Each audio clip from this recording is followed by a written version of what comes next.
зээл хөөцөлтнө гэдэг ч бүүн чирэгдэл юм шүү. Тоймтойхон юм аваагүй хэрнээл цалин дуусчих юм аа. Цалингийн зээл лизинг хоёрын аль нь ашигтай байдаг юм бол? Зээлийн хүү хадгаламжийн хүү л гэдэг. Ингээд хүүгээ яг яаж зөв тооцохыг бид нар мэддэг үү? Санхүүгийн харилцаанд ороход энэ мэд мэдэхгүй олон бэрхшээл танд тулгарч байна уу? Бизнес радио 98.9 санхүүгийн боловсролыг дэмжигч Голомт банк хамтран таны санхүүгийн боловсрол нэвтрүүлгийг хүргэж байна. Энэ удаагийн дугаараараа бид гадаад худалдааны санхүүжилтийн талаар ярих болно. Манай эфирт өнөөдөр Голомт банкны бизнес хөгжлийн газрын жижиг дунд бизнесийн хэлтсийн дэвтгүүн хөгжлийн менежер Нямэрт нүргэж ирсэн байгаа. Ер нь банк гадаад худалдааны санхүүжилтийг яаж дэмждэг юм бэ? Гадаад худалдаа хийдэгтэй тэр байгууллагуудыг ямар байдлаар дэмжих вэ? Ер нь бол гадаад худалдааны бизнес эрхэлдэг одоо маш олон жижиг дунд бизнес эрхлэгчд байдаг л да. Эдгээр ер нь бол гадаад худалдаа эрхлэхэд бол маш олон тийм эрсдэл ер нь бол тулгардаг. Одоо жишээ нь одоо үйлдвэрлэл, хүргэлт одоо барааны чанар одоо эдийн засгаас гадна бас одоо улс төр хувьсгал одоо зэрэгтэй холбоотой улс төр хүчин зүйлтэй ер нь маш олон эрсдэл тохиолдог. Үүнээс гадна ер нь хамгийн гол одоо эрсдэл нь юу вэ гэх юм бол одоо төлбөр тооцооны эрсдэл байдаг. Хоёр талаа одоо харилцан сайн мэдэхгүй тий. Одоо жишээ нь олон улсын хооронд бизнес эрхэлж байгаа одоо Монгол Хэдийн хооронд бизнес эрхэлж байгаа хоёр бизнес эрхлэгч байлаа гэхэд хоорондоо сайн мэдэхгүй анх удаа бизнес одоо худалдааны гэрээ хийж байгаа тий. Би нэгээ сайн мэдэхгүй. Одоо нөгөө тал нь би одоо бараагаа ачуулаад явуулсан байхад эргээд нөгөө тал маань мөнгөө төлөхгүй байх. Хэрвээ одоо жишээ нь импортлогч нь болохоор би мөнгөө төлчөөд ахад цаанаас маань бараа маань ирэхгүй бол яах юм бэ гэсэн тийм төлбөр тооцооны эрсдлүүд гардаг. Энэ эрсдлүүд одоо хүндрэл бэрхшээлийг одоо шийдвэрлэхэд нь туслаад банкны ийм төлбөр тооцооны хэрэгслүүд бол байдаг. Энэ гадаад худалдааны санхүүжилтийг дэмжих хэрэгслүүд гэж нэрлэдэг л дээ. Үүнд бол яах вэ гэхээр аккредитийн үйлчилгээ, гадаад инкас, баталгааны үйлчилгээ мөн гадаад худалдааны зээлийн боломжууд бол бүгдээрээ багтаад явчихдаг. Гадаад худалдааны санхүүжилт яг ямар байдлаар дэмжих үү? Онцлог нь юу байх вэ? За та Монгол бизнес эрхлэх хүн байлаа те Хятадаас бараа оруулж ирмээр байгаа. Хятадтай гэрээ хиймээр байхад хоёр тал хоорондоо ихтгэлцэлгүй байх юм бол одоо тэр эрсдлийг нь одоо банк үүрээд дунд төлбөр тооцоог нь гүйцэтгээд одоо дундын байгууллагуулж оролцож байна гэсэн үг. Энэ юу нь яг ямар онцлогтой юм бэ гэх юм бол ер нь оролцогч талууд нь их олон байдаг л да. Одоо жишээ нь манай Голомт банк тий импортлогч банк болж орж байна. За Хятад талын Хятадын банк экспортлогч банк болоод оролцож байна. За мөн дундаа бас бид нар хэрвээ бараа бүтээгдэхүүндээ илүү найдвартай байлгах юм бол даатгалын компаниуд бас оруулж болж байна. За мөн экспорт зээлийн агентууд зэрэг дундын зуршлагч байгууллагуудаа оруулах шаардлагатай бол оруулдаг. Ийм олон талын оролцоотой юм. Олон улсын стандартад нийцсэн. Тийм олон улсын худалдааны танхимын баталсан 4 журмын дагуу дагаж мөрддөг ийм аль болох хамгийн эрсдэл багтай гадаад худалдааны тийм төлбөр тооцооны хэрэгсэл гэж явдаг байна. Яг тусдаа нэршилтэй тийм үйлчлэгнүүд байна л да. Жишээлх юм бол аккредитивийн үйлчлэгээ гэдэг нь яг юу хэлэх вэ? Тийм үйлчлэгээ гэдэг нь бол яг юу гэх юм бол одоо жишээ нь импортлогч тал бол экспортлогч тал ер нь аль алинд нь тохирсон байдаг л да. Аккредитив нь одоо импортын аккредитив бол экспортын аккредитив хоёр янз байдаг. Энэ яг вэхээр одоо жишээ нь та Монгол бизнес эрхэлж байгаа. Одоо түрүүн ярьсан Хятадаас нэг бараа бүтээгдэхүүн оруулаад ирье гэсэн импортлогч тал байлаа гэж бодъё те. Тэгэхдээ нөгөө нэг экспорт талд анх удаа бизнес хийж байгаа. Барааны төлбөрөөр захиалга өгөхдөө шууд төлдөг. Эсвэл нөгөө нэг цаа талаас нь барааны ажилт нь хийгдээгүй байхад урьдчилаа төлдөг те. Тийм байдлаар хийдэг байх юм бол энэ импорт аккредитивийг одоо нийлэх боломжтой. Тэгэхээр бид нар яг эргээд энэ урьдчил төлөөд байгаа энэ мөнгөний эрсдэл те бараа ирэхгүй байх эрсдлээс нь бол хамгаалж өгнө гэсэн. Ер нь бол ингэснээр экспортлогч талаас одоо Хятадаас барааг одоо ачуулсны дараа одоо энэ бид нар ингээ бараагаа яг ингээ ачуулсан шүү гэсэн нотлох баримт нь одоо манад ингээ хүрээд ирнэ шүү дээ тий. Тэр болтол нөө манай Монгол одоо импортлогч төлбөрөө төлөхгүй байж болно гэсэн үг. Тэгэхээр энэ бүх одоо процессыг яг вэхээр банк таны өмнөөс шалгаад энэ нөгөө тал маань яг бараагаа ачуулсан байна уу? Бичиг баримт нь яг одоо стандартын дагуу шаардлага хангаад бараа нь ачигдсан байна уу? Бид нар мөнгөө шилжүүлэх одоо тийм шилжүүлэхэд бэлэн болсон байна уу гэдгийг нь бол шалгаад хэрэг болсон байх юм бол шилжүүлдэг байна. Яг тэр баримт шалгах ч гэдэм үү төлбөр тосоо гүйцэтгэх тэр процессүүд яаж ямар байдлаар явагдах вэ? Эхлээд бол мэдээж одоо манай Монголын тал болон Хятадын тал хооронд ингээ худалдааны гэрээ хийн тэ импортлогч экспортлогч болон худалдаа авах гэрээ бараагаа сонгоцсон. За би таны энэ барааг авъя ингээ хоёлаа худалдаа авах гэрээ хийя гэд гэрээ хийцэн байна. Тэр гэрээгээ яах вэ гэхээр манай одоо импортлогч тал буюу Монгол дахь бизнес эрхлэгч маань одоо жишээ нь Голомт банкын төсөлтөө өгнөлтөө аккредитив нээлгийа гэд. Тэнгүүд Голомт банк төсөлтийг нь хүлээж аваад аккредитив нээгээд нээснэ одоо Хятадын банкнд мэдэгдэнэ гэсэн. Хятадын банк маань тэр мэдэгдлийг хүлээж аваад Хятадын экспортлогч буюу тэр бараа нийлүүлж байгаа бизнес эрхлэгчид мэдэгдээд ингээ актив нэгдсэн байна. Одоо та ингээд бараагаа ачуулаарай гэд хэлнэ. Тэгэнгүүт манай Хятадын одоо бизнес эрхлэгч бараагаа ачуулаад Монголынхаа одоо хамтран бизнес эрхэлж байгаа хүндээ би ингээ бараа ачуулчлаа гэж хэлнэ. Дээрээс нь Хятадын банкнда ингээ бичиг баримтаа өгнө. Бид нэр ингээ бараа ачууллаа гэд барааны ачаалтын бичиг баримт байгаа шүү дээ. Тэрийгээ сайхан банкнда өгчөнгүүд банк тэрийг нь шалгаж үзээд энэ яг үнэн зөв одоо шаардлага хангасан бичиг баримт мөн байна гэх юм бол тэрийгээ голланд банк руу шилжүүлдэг байна. Голланд банк тэрийг нь хүлээж аваад бас шалгаж үзээд за яг одоо нэг зөв бичиг баримт байна те бичиг баримт нь бүрэн байна болсон байна гэх юм бол одоо импортлогч Монголын бизнес эрхлэгчтэй хэлнэ. Монголын бизнес эрхлэгч бол одоо тэр мэдээллийг хүлээж аваад төлбөрөө шилжүүлнэ гэсэн. Төлбөрөө тэгээ шууд бас экспортлогч руугаа өгөхгүй банкар дамжуулаад банк эргээд тэрийг нь Хятадын банк руу шилжүүлээд Хятадын банк тэрийг экспортлогч талдаа өгдөг. Ийм байдлаар ер нь бол банк одоо оролцож явдаг л та дунд нь. Тэгээ ер нь бол яагаад ихэвчлэн аккредитив яг ямар тохиолдолд нэгддэг вэ гэхээр ер нь бас экспортлогч талаас айгүй их аккредитив нэг хүсэлт ирүүлдэг л дээ. Бас нөгөө нэг олон улсад айгүй тийм хэрэглээд одоо сурцсан ийм олон улсад стандарт нийцсэн одоо төлбөр тооцоо нэрсэл учраас бид нэр аккредитиваар ингэж нээж худалдаага хиймээр байна гэдэг. Ингээд нь Монголын тал одоо мэдээж хүлээн зөвшөөрөөд одоо нийт.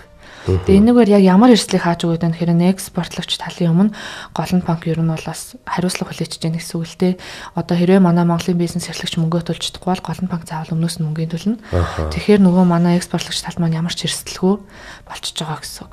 Дээрээс нь одоо хэрвээ нөгөө Хятад улс одоо чинь Герман улс ч юм уу те манай Монгол улсын одоо чинь улс төрийн эдийн засаг банкны одоо эрсдлээс хамгаалъя гэх юм бол бас 3 дахь банкыг бас оруулж ирж болдог. Тэгэхээр яах вэ гэхээр одоо Хятад Монгол хоёрын хооронд одоо гэрээд нэг төлбөр тооцоо ядаж хахад өөр 3 дахь банк орж ирээд одоо голланд банк буюу Монгол улсыг бас батлан дагаад хэрвээ манай импортлогч талаас мөнгө орж ирэхгүй бол 3 дахь банк нь Хятад руу мөнгө төлнө гэдэг юм уу те ийм байдлаар аягүй тийм эрсдлийг аль болох хамгийн доод түвшинд авчиж төлбөр тооцоогоо хийдэг байгаа. За одоо хэрвээ импортлогч тал маань ингээ худалдаа хиймээр байгаа боловч бас санхүүжилтийн дутагдал орж болно шүү дээ.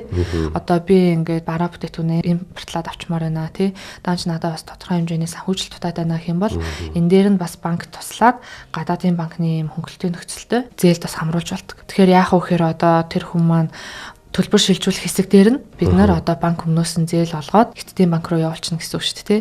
Тэгээд дараа нь одоо тэр хүний бараа нь эргэж ирээд бараа бүтээгдэхүүнээ борлуулсныхаа дараа борлуулалтын орлогоос эргээд банкндаа ингээд зээлээ төлөөд явах боломжтой. Гадаад худалдаа хийдэг тийм байгууллагууд бизнес эрхлэгчид бол энэ инкассing үйлчилгээ гэж нэлээд бас ярьд юм байл. Энэ талаар би сонсч байсан байна. Яг энэ үйлчилгээг тодруулаад ярих юм бол тийм энэ кассing үйлчилгээ гэдэг нь бол бас ерөнхийдөө бол яг аккредитивтэй төстэй илүү нөгөө нэг хоорондоо урт удаан хугацаанд түншлэлийн харилцаа бий болчихсон хоорондоо бинээ мэддэг тийм харилцагч нар ашиглал илүү тохиромжтой л да. Өмнөх аккредитив болохоор бинээ мэдэхгүй тийм одоо эрсдлээ бага болох зорилгоор хэрэглэх бол энэ кассыг бол бинээ мэддэг хүмүүс бол хэрэглэж болно.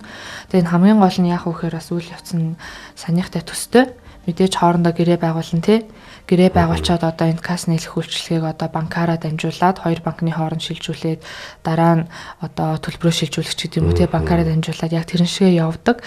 Гэхдээ хамгийн гол импортлогч тал нэг төлбөр төлснийхэн дараа бид нэр одоо бичиг баримтаа хүлээлгэж өгөх юм уу эсвэл одоо жишээ нь вексел эсвэл драфт нэмэлт худалдааны баримтад дараа төлбөр хийх зөвшөөрсөн тохиолдолд баримтаа гардуулж болох юм уу гэсэн юм сонголтуудтай байж болдог. Давуу тал нь юу ах вэ инкасс үйлчилгээ? Ер нь давуу тал нь бол мэдээж одоо төлбөрийг хийхдээ банкнаас санхүүжилт авах бас боломжтой. Тэгэхээр бас нүүн импортлогч тал маань одоо зээлийн санхүүжилтээрээ ингээ гадаад худалдаагаа хийчих болж байна. Дээрээс нь аккредитивтэй харьцуулах юм бол шимтгэл хэмжээ нь бол бага. Гадаад баталгааны үйлчилгээ гэж бас дурдсан байгаа. Энэ талаар гадаад баталгааны үйлчилгээ гэж яг юу вэ? Хэрвээ та одоо гадаадын түнш байгууллагатай одоо ямар нэгэн үйлчилгээ үзүүлж байгаа одоо бараа үйлчилгээ худалдаа авах гэрээ байгуулж байгаа одоо банкны баталгаа гаргах шаардлагатай тохиолдолд бид нэр ийм олон улсын баталгаа гаргаж өгч байна гэсэн үг. Ингэснээр яах вэ гэхээр банк харилцагчийн өмнөөс нөгөө гадаад мөнгөний төлбөрийг нь гүйцэтгэх үүрэг нөгөө гадны талд хүлээж байна гэсэн үг. Тэгэхээр талуудын хооронд яг гэрээний үүргийн биелтийг хангаж зуучилж байгаа. Дээрээс нь хэрвээ танд дансан байршуулж байгаа баталгаа гаргах мөнгө хөрөнгө байхгүй тохиолдолд бид нөөс өмнөөс нь дахиад зээлийн одоо их усүрээр баталгаас гаргаж болно гэсэн үг. Хэрвээ та одоо мөнгөн хөрөнгөтэй банкнд байршуулах мөнгөтэй бид нэр тэр мөнгийг нь барьцаалаад баталгаа гаргачих болно. Хэрвээ танд банкнд байршуулах мөнгө байхгүй бол бид нар зээлийн санхүүжилтээр бас олон улсын ингээ баталгаа гаргаад өгч болно гэсэн үг. Нэг зүйлийг тодруулахад ер нь голланд банкны харилцагч байх юм бол энэ үйлчилгээнүүдийг авах ёстой юу? Эсвэл ямар нэгэн төлбөрч үүд юм байгаа юу? Нөхцөл нь ямар байх вэ? Ер нь яаж энэ үйлчилгээнүүдийг авах боломжтой вэ? Ер нь бол заавал голланд банкны харилцагч байх ёстой гэсэн шаардлага бол байхгүй. Ер нь бүхий л гадаад худалдааны бизнес эрхэлж байгаа тий олон улсын харилцаатай байгаа юм байгууллага одоо харилцагч нартай бүгдэнд нь бол бид нар энэ бүтээгдэхүүнийг бол санал болгоно. Дээрээс нь одоо голланд банк нь маш олон тийм гадаадын банкудтай харилцаа холбоотой хамтын ажиллагаатай ажилладаг. Үүгээрээ дамжуулаад бид нар яг хөөхөр хоёр улсын хооронд ийм богино болон дунд хугацаатай хөнгөлөлттэй хүүтэй ийм зээлүүдийг санал болгодог. Тэгэхээр одоо хэрвээ та импортлогч бол жишээ нь одоо Хятад улсаас бараа худалдаж авах юм бол заавал ийм аккредитив бас юугаар дамжихгүйгээр шууд зээл авч болно нөгөө гадны одоо банкнаас, Хятадын банкнаас. Тэхийн тулд одоо яг хөөхөр ингэснээр яах вэ гэхээр бид нэр та бүхний гадаад худалдааны хэлцээрийг амжилттай хийхэд нь тус болж гин тий санхүүжилт дутуу багт нь бид нар бас дамжуулаад зээл олгож байна гэсэн. Энэ нь экспортлогчид яг ямар давуу талтай вэ гэхээр ер нь бол экспортлогч барааг ачуулахынхаа өмнө одоо үйлдвэрлэл явуулах шаардлага гарна шүү дээ тий түүхийд материал худалдан авах бас шаардлагатай болж болно. Тэрэнд нь хэрвээ мөнгөөр дутагдах юм бол бид нараас одоо зээл олгож болж байгаа. Мөн одоо бараагаа ачуулснаас хойш одоо барааны төлбөр хүлээн аавна гэх тодорхой хэмжээний хугацаа гарчиж байгаа. Одоо сарын дараа манай бараа ирэх гэдэг. Гэтэл би мөнгөө бас урьдчилж аваад хэрэглэж юмээр байна гэх юм бол тэр хооронд нь бид нараас мөнгөний урьдчилаа зээл олгоод өгчөж болно. Тэгээ дараа нь бараа нэрээд мөнгө нэрснийхэн дараа бид нар зээл төлбөртөө авч штэ тий. Ийм байдлаар бас экспортлогчоод дэмжиж байгаа. За мөн импортлогчийн хувьд бол мэдээж төлбөр төлөх чадваргүй байхад нь бид нар өмнөөс нь төлбөрийн төлөөд ирээдүйд орж ирэх орлогоос нь бол бид нар зээлийн эргэн төлөлтийг хийлгээд явна гэсэн. Ерөнхийдөө бол цаг зав дээрэс нь эрсдлийг бол нэлээд багасгах юм үйлчлэгнүүд байгаа шүү дээ. Яг ямар гадаадын банкуудын зээл авах боломж байх вэ? Тийм голланд банк нь ер нь бол 7 улсын 10 гаруй том арилжааны банкуудтай хамтарч ажилладаг. Тухайлх юм бол Хятад улс, Тайвань, Солонгос, Унгар, Итали, Орос, Польш зэрэг орнуудын банкудаас ер нь бол зээл авах боломжтой. За жишээ нь би одоо нэг гадаад худалдаа дөнгөж одоо хийж эхлэх гэж байгаа нэг байгууллагын захирал байлаа гэж бодъё тийм ээ. За тэнгуут би голланд банкны үйлчилгээг сонсоод үнэхээр аятайхан санагдаад энэ үйлчилгээг авъя гэвэл яг миний компани манай байгууллагт ямар шаардлага тавигддаг вэ? Яг ямар нөхцлөөр энэ үйлчилгээг авах боломжтой байх вэ? Ер нь бол хамгийн гол нь та нөгөө аль улсаас импортлох гэж байгаа юм бэ те? Тэрийг одоо сонгосон байх хэрэгтэй. Манайдаа хамтран ажиллаж байгаа орнуудад байна уу те. За худалдааны гэрээ та хийсэн үү? Нөгөө талдаа худалдааны гэрээ заавал хийсэн байх хэрэгтэй. За таны байгууллагын бичиг баримтууд бүрнэ үү те. Дээрээс нь банкны үндсэн шаардлага хангаж гин үү одоо гэдгээ шалгана. Мэдээж одоо банк эхлээд банкны үндсэн шаардлага хангаж байгаа зээлдэгч нараас судлаад шаардлага хангаж байгаа тохиолдолд дараагийн гадаадын банк руу шилжүүлж өгдөг байна. Тэгэхээр эхлээд голланд банкны үндсэн шаардлага хангаад дэмжигдсэн тохиолдолд дараа нь гадаадын банк руу шилжээд зээл хүсэлт нь явна гэсэн үг. Яг тодорхой улсууд бас байгаад байгаа шүү дээ жагсаалтанд. Энэ улсуудыг нэрлээд хэлчихье хоёлаа. За тэгээ ер нь бол 5 банк бол бүх улс орноос хийгдэж байгаа импортыг бол дэмждэг. Бусад банкуд нь болохоор одоо зөвхөн тухайн улсаас импорт хийж байгаа бол дэмжнэ гэдэг байхгүй. Тэгэхээр тэр улсууд нь болохоор Хятадын банк орж байгаа, Тайвань, Солонгос, Унгар, Итали, Орос, Польш зэрэг орнууд орж байгаа. Харин бас хэрвээ та одоо жишээ нь энэ улсуудаас гадна тий өөр улсаас импорт хиймээр байна гэх юм бол дахиад бас тийм боломж нь бас байгаа. Зээл аавна гэсэн мэдээж хүүний асуудал яригдэн тийм ээ. Хүүн ямар байдалтай ямар хэмжээтэй. Хүүн бол мэдээж одоо нэг одоо манай дотоодын бизнесийн зээлийн хүүнээс бол хамаагүй хөнгөлөлттэй. Гэхдээ хугацаа нь бол одоо богино болон дунд хугацаатай байгаа. Урт хугацаагаар бол байхгүй. Хүүн бол яг тухайн яг ямар улсаас яг ямар банкнаас авч байгаа вэ гэдгээс нь шалтгаалаад одоо тухай бүр одоо өөр гэж өгдөг. Мэдээж одоо тухайн гадаадын банкнаас нь манай банк руу хүү өгдөг. Тэр хүүн дээр нь банкнаас тодорхой хэмжээний маржа нэмээд нөгөө кейс бүрээрээ өөр гарч ирж байгаа. Тэгэхээр нэлээд хэрэгтэй мэдээлэл өглөө гэж бодож байна. Яг бизнес эрхлэгчид илүү дэлгэрэнгүй мэдээлэл авахыг хүсвэл те асуух зүйл байх юм бол хаанаас авч болох мэдээж голланд банкнд хандаж болох тийм ээ. Мэдээж одоо та өөрийнхөө харилцдаг ч юм уу те ямар нэгэн альч салбарт нэгжид бол хандаж болно. Манай бүх салбаруудад бол энэ бүтээгдэхүүний талаар тань зөвлөгөө өгөөд те манай банкны альч салбар дээр очиж бол зөвлөгөө авч болно. За баярлалаа.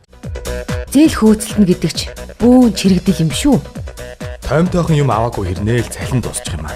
Цалингийн зээл лизинг хоёрын аль нь ашигтай байдгийг бол Зээлийн хүү хадгаламжийн хүү л гэдэг байдаг. Ингээд хүүгээ яг яаж зөв тооцохыг бид нар мэддэг үү? Санхүүгийн харилцаанд ороход энэ мэд мэдэхгүй олон бэрхшээл танд тулгарч байна уу? Бизнес радио 98.9 санхүүгийн боловсролыг дэмжигч Голомт банк хамтран таны санхүүгийн боловсрол нэвтрүүлгийг хүргэж байна.